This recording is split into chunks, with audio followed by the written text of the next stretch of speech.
Alors, concernant effectivement l'expérience sociale qu'on peut lire en fait, et qui est une véritable et qui est effective dans le montage de cette exposition, c'est très étrange. Parce que je croyais que tous les acteurs du milieu fonctionnaient avec des critères comparables. Et pas du tout. Donc c'est assez rassurant. Il y a une diversité.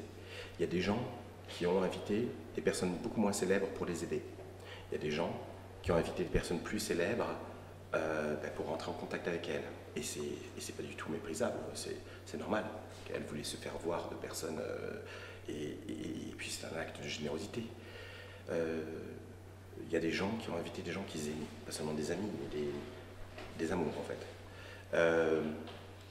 Il y a des gens, je pense, qui ont fait des hommages à des personnes qui ne pourront jamais les aider et avec qui ils ne sont pas amis, mais dont ils pensaient qu'on n'avait pas assez donné de visibilité à cette œuvre. Et donc, j'ai trouvé qu'il y avait beaucoup de générosité. J'ai trouvé que c'était... Je m'attendais à beaucoup de calculs, en fait.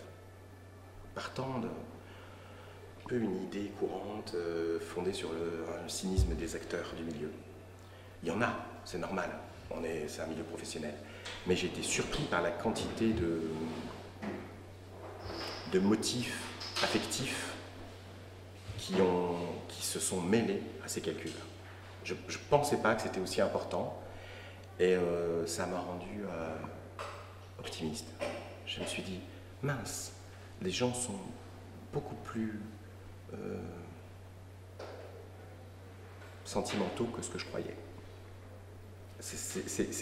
Et quand j'ai vu tous les gens qui sont venus au vernissage et l'écho qu'a eu l'exposition, je me suis dit, je crois qu'il y a une vraie appétence en fait pour des expériences amusantes. Je me suis dit, mais en fait, je ne suis pas le seul à avoir une soif de ce type d'exposition. Il y a de quoi en faire plein d'autres.